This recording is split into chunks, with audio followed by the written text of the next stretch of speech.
আগামীকাল উচ্চ মাধ্যমিকের রাষ্ট্রবিজ্ঞান বা পলিটিক্যাল সায়েন্স বিষয়ের পরীক্ষা।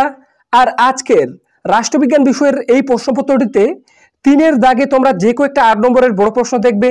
শেষ মুহূর্তে এই প্রশ্নপত্রটির বাইরে আর তোমার কোনো 8 নম্বরের বড় প্রশ্ন পড়ার প্রয়োজন নেই। প্রত্যেকটি 8 নম্বরের বড় প্রশ্ন তোমরা আজকের এই প্রশ্নপত্রটি থেকেই কমন পেয়ে যাবে। তো কাজেই বন্ধুরা, তোমরা যারা রাষ্ট্রবিজ্ঞান বিষয় নিয়ে একটু হলেও চিন্তায় আছো, তোমরা আজকের এই প্রশ্নপত্রটিতে বলা 3-এর দাগের প্রত্যেকটি 8 নম্বরের প্রশ্ন ভালোভাবে রেডি করে যাও। তোমার কালকের রাষ্ট্রবিজ্ঞান পরীক্ষা ভালো হতে বাধ্য। তাই বন্ধুরা, আমি তোমাদের জানিয়ে রাখতে চাই, আমি একই রকমভাবে আরো অন্যান্য সাবজেক্টেরও অতি গুরুত্বপূর্ণ প্রশ্নপত্র সহ সাজেশনের ভিডিওগুলি এভাবেই কিন্তু চ্যানেলে প্রত্যেক দিন দিতে থাকি। তোমরা যারা ভিডিওগুলি রেগুলার দেখো তারা জানো, একটাও প্রশ্ন বাইরে যায় না। প্রত্যেকটি 8 নম্বরের প্রশ্ন তোমরা এই প্রশ্নগুলোর মধ্যেই কমন পেয়ে যাও। কালকের জন্য বলছি, তোমরা 3-এর দাগের প্রত্যেকটি প্রশ্ন রেডি করে যাও। কালকের রাষ্ট্রবিজ্ঞান পরীক্ষায় একটাও প্রশ্ন বাইরে যাবে না, এতটুকু আমি তোমাদেরকে বলছি। তাই চলো দেখে নেওয়া যাক অতি গুরুত্বপূর্ণ প্রশ্নগুলি।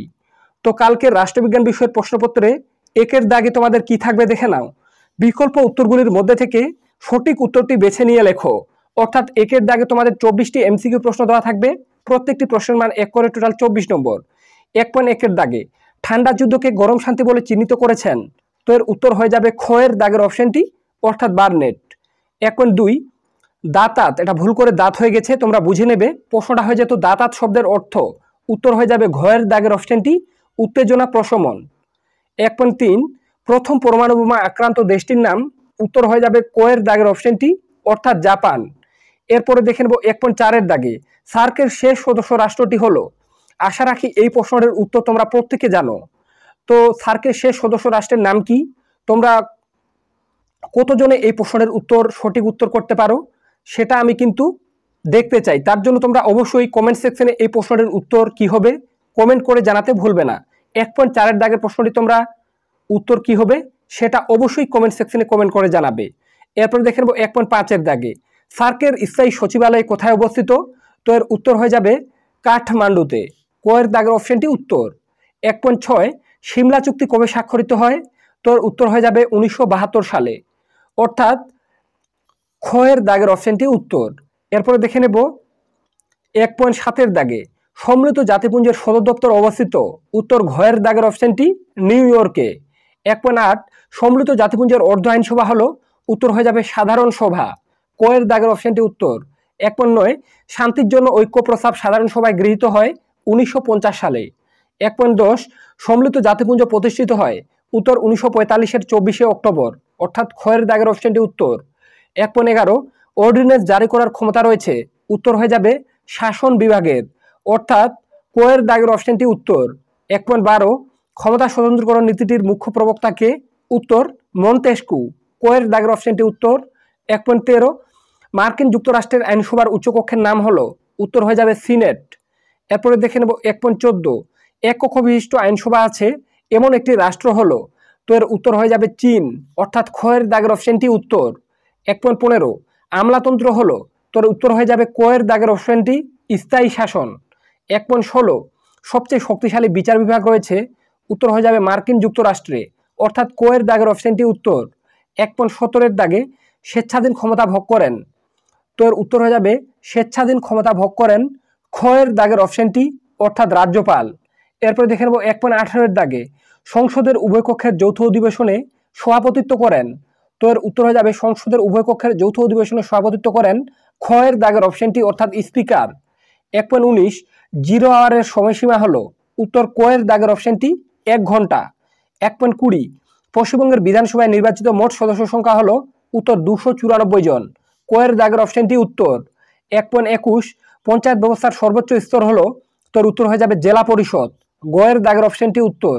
1.22 মোট কতজন সদস্য নিয়ে কলকাতা কর্পোরেশন গঠিত হয়?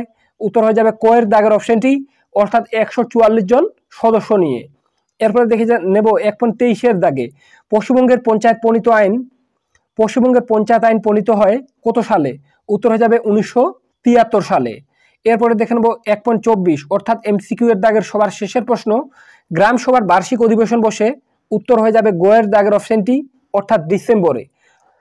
এরপরেই দেখে নেব 2-এর দাগের প্রশ্নগুলি, কিন্তু তার আগে তোমাদের জানিয়ে রাখি 1-এর দাগে তোমাদের সামনে যে 24টা এমসিকিউ প্রশ্ন তুলে ধরা হলো, এখানকার প্রত্যেকটা প্রশ্ন খুবই গুরুত্বপূর্ণ, কিন্তু তোমরা কেউ ভেবো না যে একের দাগে এই 24টা এমসিকিউ পড়ে গিয়ে তোমরা 24টাই কমন পাবে, এমন কিন্তু একদমই হবে না। তোমরা যারা রাষ্ট্রবিজ্ঞান পরীক্ষায় প্রত্যেকটি এমসিকিউ প্রশ্ন কমন পেতে চাও, তাদের জন্য আমি অলরেডি এমসিকিউ প্রশ্ন নিয়ে দুটো ভিডিও চ্যানেলে আপলোড করে রেখেছি। তোমরা যারা কোনো কারণে রাষ্ট্রবিজ্ঞান বিষয়ের ওই দুটো এমসিকিউ প্রশ্নের ভিডিও দেখতে পারোনি, তারা আজকের এই ভিডিওটির ডেসক্রিপশন বক্সে রাষ্ট্রবিজ্ঞান বিষয়ের দুটো এমসিকিউ প্রশ্নের ভিডিও লিঙ্ক পেয়ে যাবে। প্রথম ভিডিওতে তোমরা প্রথম থেকে পঞ্চম অধ্যায়ের এমসিকিউ প্রশ্ন পেয়ে যাবে এবং দ্বিতীয় ভিডিওতে তোমরা ষষ্ঠ থেকে দশম অধ্যায়ের এমসিকিউ প্রশ্নের ভিডিও লিঙ্ক পেয়ে যাবে। তো ওই দুটো ভিডিও মিলিয়ে তুমি যদি প্রায় রাষ্ট্রবিজ্ঞান বিষয় থেকে 150টা এমসিকিউ প্রশ্ন ভালোভাবে রেডি করে যেতে পারো, তুমি শেষ মুহূর্তে একদম আমি তোমাদের গ্যারান্টি দিয়ে বলছি ওই প্রশ্নগুলির বাইরে কোনো প্রশ্ন যাবে না।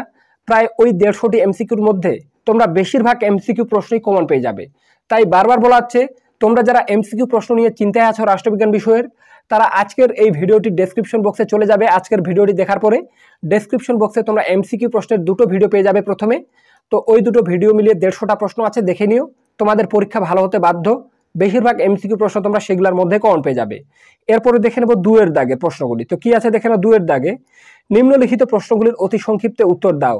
অর্থাৎ কালকের প্রশ্নপত্রে 2-এর দাগে তোমাদের 16টি এসএকিউ প্রশ্ন দেওয়া থাকবে, প্রত্যেকটি প্রশ্নের মান 1 করে, টোটাল 16 নম্বর। 2.1-এর দাগে আছে চার্চিল কোন সালে ফুলটন বক্তৃতা দেন।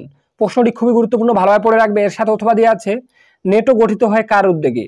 2.2 কমিনফর্মের মূল উদ্দেশ্য কি ছিল। 2.3 পঞ্চশীল নীতির যে কোনো একটি নীতি উল্লেখ করো। 2.4 দক্ষিণ দক্ষিণ সহযোগিতা বলতে কি বোঝো। 2.5 সিমলা চুক্তি কবে ও কাদের মধ্যে স্বাক্ষরিত হয়। এর সাথে অথবা দিয়ে আছে ভারত ও পাকিস্তানের মধ্যে লাহোর ঘোষণাপত্র স্বাক্ষরিত হয় কবে। 2.6 পররাষ্ট্রনীতি বা বিদেশ নীতি কি। 2.7 ভারতের দ্বিকক্ষ বিশিষ্ট আইনসভা যুক্ত যে কোনো দুটি রাজ্যের নাম লেখো। 2.8 আমলা কাদের বলা হয়। এর সাথে অথবা দিয়ে আছে এক কক্ষ বিশিষ্ট আইনসভার বিপক্ষে একটি যুক্তি দাও। 2.9 বিশ্বের সর্ববৃহৎ নাগরিক সভা বলা হয় কোন সংস্থাকে। 2.10 সম্মিলিত জাতিপুঞ্জের সনদে কয়টি ধারা আছে। এর সাথে অথবা দিয়ে আছে সাধারণ সভার বার্ষিক অধিবেশন কবে বসে। 2.11-এর দাগে দ্বৈত ভেটো বলতে কি বোঝো। 2.12-এর দাগে সাধারণ সভায় প্রতিটি রাষ্ট্র ভোট দিতে পারে কয়টি। এর সাথে অথবা দিয়ে আছে সাধারণ সভাকে বিশ্ববিদ্যালয়ের কণ্ঠস্বর বলেন কে। 2.13 ভারতের রাষ্ট্রপতি তার পদ থেকে কিভাবে অপসারিত হন। 2.14 অঙ্গরাজ্যের প্রকৃত শাসক কে। এর সাথে অথবা দিয়ে আছে মুখ্যমন্ত্রীকে কার কাছে দায়িত্বশীল থাকতে হয়। 2.15 গ্রাম পঞ্চায়েতের দুটি আয়ের উৎস লেখো। 2.15 পঞ্চায়েত ব্যবস্থায় মহিলাদের জন্য কত আসন সংরক্ষিত থাকে। এর সাথে সবার শেষের প্রশ্ন এসএকিউ এর দাগের বড় কমিটি কি। তো বন্ধুরা 2-এর দাগে তোমাদের সামনে যে 16টি এসএকিউ প্রশ্ন তুলে ধরা হলো, এখানকার প্রত্যেকটা প্রশ্ন গুরুত্বপূর্ণ, কিন্তু কেউ ভেবো না যে এই 16টা এসএকিউ পড়ে গিয়ে 16টাই কমন পাবে। তোমরা যারা রাষ্ট্রবিজ্ঞান পরীক্ষাতেও একই রকমভাবে প্রত্যেকটি এসএকিউ প্রশ্ন কমন পেতে চাও, তাদের জন্য আমি অলরেডি চ্যানেলে দুটো এসএকিউ প্রশ্নের ভিডিও বানিয়ে রেখেছি। তো বন্ধুরা প্রথমে তোমরা যারা সেই ভিডিওগুলি দেখোনি তাদের উদ্দেশ্যে বলে রাখছি, তোমরা আজকের ভিডিওটি দেখার পরে আজকের ভিডিওটির ডেসক্রিপশন বক্স চেক করবে। প্রথমের দুটো ভিডিওতে তোমরা পেয়ে যাবে এমসিকিউ প্রশ্নের দুটো ভিডিও, আর তারপরে নিচে দুটো ভিডিও পেয়ে যাবে এসএকিউ প্রশ্নের। তো বন্ধুরা আজকের এই ভিডিওটির ডেসক্রিপশন বক্সে আমি যে কয়েকটা এমসিকিউ প্রশ্ন ও এসএকিউ প্রশ্নের ভিডিও লিঙ্ক দিয়ে রেখেছি। তুমি যদি প্রত্যেকটি ভালোভাবে দেখে প্রশ্নগুলি রেডি করে যেতে পারো, তাহলে কালকের রাষ্ট্রবিজ্ঞান পরীক্ষায় তোমরা প্রায় প্রত্যেকটি শর্ট প্রশ্ন এই প্রশ্নগুলোর মধ্যেই কমন পেয়ে যাবে। তাই বারবার বলা হচ্ছে, তোমরা যারা রাষ্ট্রবিজ্ঞান বিষয়ের এমসিকিউ ও এসএকিউ প্রশ্ন নিয়ে চিন্তায় আছো, তোমরা আজকের এই ভিডিওটির ডেসক্রিপশন বক্সে 4টি ভিডিও লিঙ্ক পেয়ে যাবে। প্রথমে দুটো এমসিকিউ প্রশ্নের ভিডিও এবং তারপরে নিচে দুটো এসএকিউ প্রশ্নের ভিডিও। তো ওই দুটো ভিডিও মিলিয়ে তুমি যদি প্রত্যেকটি এমসিকিউ এসএকিউ রেডি করে যেতে পারো, এর বাইরে আর প্রশ্ন পড়ার প্রয়োজন নেই। শেষ মুহূর্তে এই কয়েকটা প্রশ্ন পড়লেই তুমি প্রায় কালকে প্রত্যেকটাই কমন পাবে। তো বন্ধুরা চলো দেখে নেবো এরপরে 3-এর দাগের প্রশ্নগুলি। কিন্তু তার আগে আবারও জানিয়ে রাখি, এখন 3-এর দাগে তোমাদের যে কয়েকটা 8 নম্বরের প্রশ্ন বলা হবে, এই প্রশ্নগুলির বাইরে আর কোনো প্রশ্ন পড়ার প্রয়োজন নেই। প্রত্যেকটি 8 নম্বরের প্রশ্ন তোমরা এই প্রশ্নগুলোর মধ্যেই কমন পাবে। তো চলো দেখে নেওয়া যাক 3-এর দাগের অতি গুরুত্বপূর্ণ প্রশ্নগুলি। তো কি বলা হয়েছে, নিম্নলিখিত প্রশ্নগুলির উত্তর দাও, বিকল্প প্রশ্নগুলি লক্ষণীয়। অর্থাৎ 3-এর দাগে তোমাদের 8 নম্বরের 5টি প্রশ্নের উত্তর করতে হবে। প্রত্যেকটি প্রশ্নের মান 8 করে, টোটাল 40 নম্বর। তো প্রথমে দেখে নেব প্রথম অধ্যায়ের প্রশ্ন ক এর দাগে, আন্তর্জাতিক সম্পর্কের সংজ্ঞা দাও। আন্তর্জাতিক সম্পর্ক ও আন্তর্জাতিক রাজনীতির মধ্যে পার্থক্য লেখো। প্রথম অধ্যায় থেকে যদি এই একটাই প্রশ্ন পড়ে যাও, এই একটাই প্রশ্ন কমন পেয়ে যাবে বলে আমি মনে করি। এছাড়া আরও পড়ে রাখবে বিশ্বায়ন কাকে বলে, বিশ্বায়নের বিভিন্ন রূপ সম্পর্কে আলোচনা করো। তো প্রথম অধ্যায় থেকে এই দুটো প্রশ্নই 100% কালকের প্রশ্নপত্রে তোমরা পাবে। তোমরা এখনই ভেবে নাও কোন প্রশ্নটির উত্তর তোমরা কালকে গিয়ে লিখবে। আমি বলে দিচ্ছি এই দুটো প্রশ্নই কালকে কিন্তু থাকবে প্রশ্নে কোয়ের দাগে, দুটোই থাকবে। এখনই বলে দিচ্ছি কোন প্রশ্নটার উত্তর করবে, তোমরা ভেবে নাও। তাই তোমরা যারা সারা বছর কিছু পড়োনি, তারা যারা প্রথম অধ্যায় থেকে একটাই প্রশ্ন পড়ে যেতে চাও, তাদেরকে আমি বলবো একটাই প্রশ্ন পড়ে যাও, সেটা হলো বিশ্বায়ন কাকে বলে, বিশ্বায়নের বিভিন্ন রূপ সম্পর্কে আলোচনা করো। এই একটাই পড়ে গেলে একটাই কমন পাবে। বিশ্বায়নটা সবথেকে গুরুত্বপূর্ণ প্রথম অধ্যায় থেকে, এই দুটো প্রশ্নই পাবে। বারবার বলছি, সারা ইউটিউবে বন্ধুরা তোমাদেরকে এমনভাবে সাজেশনে কেউ বলবে না। তাই বন্ধুরা, তোমরা যারা আমার ভিডিওগুলো রেগুলার দেখো কিন্তু এখনো অবধি চ্যানেলটি সাবস্ক্রাইব করে রাখোনি, তারা অবশ্যই চ্যানেলটি সাবস্ক্রাইব করে পাশে থাকা বেল আইকনটি প্রেস করে রাখো, যাতে এইরকম আরো অন্যান্য সাবজেক্টের গুরুত্বপূর্ণ ভিডিওগুলি সবার আগে তোমার কাছে পৌঁছে যায় আর তুমি শেষ মুহূর্তে এই ভিডিওগুলি দেখে উচ্চ মাধ্যমিকে ভালো রেজাল্ট করতে পারো। তো চলো দেখে নেবো এরপরে ক্ষয়ের দাগে। তো ক্ষয়ের দাগে কি আছে তোমাদের? ক্ষয়ের দাগে পঞ্চম অধ্যায় থেকে প্রশ্ন থাকবে। তো পঞ্চম অধ্যায় থেকে এবছরের জন্য সবথেকে গুরুত্বপূর্ণ কার্ল মার্কসের ঐতিহাসিক বস্তুবাদ তত্ত্বটি আলোচনা করো। সবথেকে গুরুত্ব দিয়ে এই প্রশ্নটা পড়ো। এই প্রশ্নটা রেডি হয়ে যাওয়ার পর একটা আর আছে, গান্ধীজির সত্যাগ্রহ সম্পর্কিত ধারণাটি আলোচনা করো। এই প্রশ্নটা খুবই গুরুত্বপূর্ণ। এছাড়াও পঞ্চম অধ্যায় থেকে একটা আরো প্রশ্ন পড়ে রাখবে, সেটা হলো কার্ল মার্কসের রাষ্ট্রতত্ত্বটি আলোচনা করো। আমি এখানে কিন্তু দিয়ে রাখিনি প্রশ্নটা, কিন্তু ওই প্রশ্নটাও টেস্ট পেপারে বারবার আছে, তাই কোনোভাবে বাদ দেবে না। কেননা পঞ্চম অধ্যায়ের কোনো প্রশ্নতে কালকে তোমরা অথবা পাবে না। তাই আমি বারবার বলছি, পঞ্চম অধ্যায় থেকে এই তিনটা প্রশ্ন পড়ে যাবে। প্রথমে কার্ল মার্কসের ঐতিহাসিক বস্তুবাদ, গান্ধীজির সত্যাগ্রহ সম্পর্কিত ধারণা এবং কার্ল মার্কসের রাষ্ট্রতত্ত্ব। এই তিনটি প্রশ্ন পড়া থাকলে তুমি একটা প্রশ্ন 100% কমন পেয়ে যাবে। কে কি বলছে সেটা দেখার প্রয়োজন নেই, কোথায় ট্রাস্ট রেখে যেগুলা প্রশ্ন বলছি ভালোভাবে রেডি করে যাও, তোমরা প্রত্যেকটি কমন পাবে। আমি বিগত প্রত্যেকটা পরীক্ষার আগে যে যে প্রশ্নগুলো দিয়েছি, তোমরা যারা দেখছো তারা জানো একটাও প্রশ্ন বাইরে যায় না, প্রত্যেকটা প্রশ্ন সেগুলোর মধ্যেই কমন থাকে। তাই বারবার বলা হচ্ছে কোথায় ট্রাস্ট রেখে প্রত্যেকটা প্রশ্ন ভালোভাবে রেডি করে যাও। কালকের রাষ্ট্রবিজ্ঞান পরীক্ষাতেও বিকল্প হবে না, প্রত্যেকটি বড় প্রশ্ন তোমরা এই প্রশ্নগুলোর মধ্যেই কমন পাবে। এরপরে দেখে নেব গোয়ের দাগে। গোয়ের দাগে তোমাদের ষষ্ঠ অধ্যায়ের প্রশ্ন থাকবে। তো ষষ্ঠ অধ্যায় থেকে এবছরের সবথেকে গুরুত্বপূর্ণ প্রশ্ন, ক্ষমতা স্বতন্ত্রীকরণ নীতির পক্ষে ও বিপক্ষে যুক্তিগুলি আলোচনা করো। এই প্রশ্নটা সবথেকে বেশি গুরুত্বপূর্ণ ষষ্ঠ অধ্যায় থেকে, কেননা বিগত বছরেও এই প্রশ্নটি আসার চান্স প্রবল ছিল কিন্তু আসেনি। তাই কার্যত নিশ্চিত এবছর তোমরা এই প্রশ্নটা পড়ে যাবে। এই প্রশ্নটা হয়ে যাওয়ার পর আরো পড়ে রাখবে, এক কক্ষ অথবা দ্বিকক্ষ বিশিষ্ট আইনসভার পক্ষে বিপক্ষে যুক্তি দাও।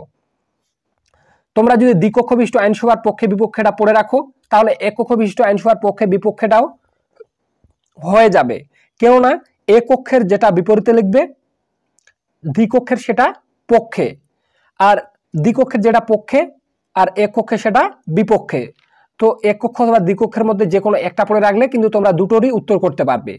তাই বন্ধুরা, গোয়ের দাগে যে দুটো প্রশ্ন বললাম ষষ্ঠ অধ্যায় থেকে, এই দুটো পড়া থাকলে তুমি 100% একটা কমন পেয়ে যাবে। এরপরে দেখে নেব ঘয়ের দাগে। তো ঘয়ের দাগে তোমাদের সপ্তম অধ্যায় থেকে প্রশ্ন থাকবে। তো এবছরের সপ্তম অধ্যায় থেকে সবথেকে গুরুত্বপূর্ণ প্রশ্ন, তোমরা যদি একটাই পড়ে যাও একটাই কমন পাবে, সেটা হলো ভারতের প্রধানমন্ত্রীর ক্ষমতা ও পদমর্যাদা বিশ্লেষণ করো। এই প্রশ্নটি পরীক্ষায় এসে গেছে, তোমরা গিয়ে উত্তর লিখবে এরকম টাইপের।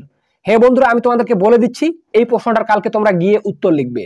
এই প্রশ্নটার হয়ে যাওয়ার পর একটা আরো পড়ে রাখবে, অঙ্গরাজ্যের রাজ্যপালের ক্ষমতা ও পদমর্যাদা ব্যাখ্যা করো। তো সপ্তম অধ্যায় থেকে এই দুটো প্রশ্নই কালকে থাকবে, তোমরা এখনই ভেবে নাও কোন প্রশ্নটির উত্তর করবে। তাই বন্ধুরা, সপ্তম অধ্যায় থেকে এই দুটো প্রশ্নের বাইরে আর কোনো প্রশ্ন পড়ার প্রয়োজন নেই। এই দুটো প্রশ্ন পড়ে যাও, তোমরা একটা প্রশ্ন 100% কমন পাবেই পাবে। সারা ইউটিউবে বন্ধুরা তোমাদেরকে মনে হয় না এমন ভাবে কেউ সাজেশনে বলবে, আমি বারবার বলছি। তাই তোমরা যারা চ্যানেলে নতুন, তারা অবশ্যই চ্যানেলটি সাবস্ক্রাইব করে পাশে থাকা বেল আইকনটি প্রেস করে রাখো, তাহলে আমি ভাববো তোমাদের জন্য করা পরিশ্রম আমার সার্থক হয়েছে। তাই বারবার বলা হচ্ছে, চ্যানেলে নতুন হয়ে থাকলে অবশ্যই চ্যানেলটি সাবস্ক্রাইব করে রাখো। এরপরে উয়ের দাগে।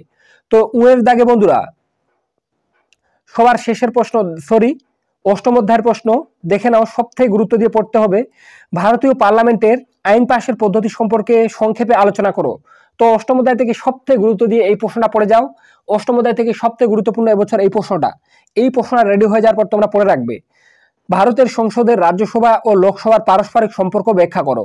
এই প্রশ্নটাই ঘুরিয়ে আসে, ভারতের পার্লামেন্টের উভয় কক্ষের পারস্পরিক সম্পর্ক ব্যাখ্যা করো। প্রশ্নটা যেভাবে আসুক উত্তর কিন্তু একই হবে। তো অষ্টম অধ্যায় থেকে এই দুটো প্রশ্ন পড়া থাকলে আমার মনে হয় একটা প্রশ্ন তুমি 100% কমন পেয়ে যাবে। এরপরে দেখে নেব সবার শেষে, অর্থাৎ নবম অধ্যায়ের প্রশ্ন। তো নবম অধ্যায় থেকে সবথেকে গুরুত্ব দিয়ে পড়ে যাবে অঙ্গরাজ্যের হাইকোর্টের গঠন ও কার্যাবলী আলোচনা করো। এই প্রশ্নটা সবথেকে গুরুত্বপূর্ণ একটা প্রশ্ন। যদি নবম অধ্যায় থেকে প্রশ্ন আসে তাহলে এই একটাই প্রশ্ন আসবে, তাই বারবার বলছি এই প্রশ্নটা নবম অধ্যায় থেকে সবথেকে গুরুত্ব দিয়ে পড়ে যাও। এই প্রশ্নটি হয়ে যাওয়ার পর একটা আরো পড়ে রাখবে, ক্রেতা সুরক্ষা আদালত কাকে বলে, ক্রেতা সুরক্ষা আদালতের গঠন ও কার্যাবলী আলোচনা করো। তো নবম অধ্যায় থেকে এই দুটো প্রশ্ন পড়া থাকলে তুমি নিশ্চিন্তে থাকো, একটা প্রশ্ন কমন পেয়ে যাবে। তো বন্ধুরা, আজকের এই ভিডিওটিতে 3-এর দাগে আমি তোমাদের যে কোনো একটা 8 নম্বরের প্রশ্ন বললাম। তোমার যদি প্রত্যেকটি ভালোভাবে রেডি থাকে, এই প্রশ্নপত্রটির বাইরে আর কোনো প্রশ্ন পড়ার প্রয়োজন নেই। প্রত্যেকটি 8 নম্বরের বড় প্রশ্ন তোমরা এই প্রশ্নগুলো থেকেই কমন পেয়ে যাবে। তো কাজেই বন্ধুরা, আজকের ভিডিওটির মাধ্যমে একটু হলেও উপকৃত হয়ে থাকলে অবশ্যই চ্যানেলটি সাবস্ক্রাইব করে পাশে থাকা বেল আইকনটি প্রেস করে রাখতে একদম ভুলো না। তো দেখা হবে নেক্সট কোনো ভিডিওতে।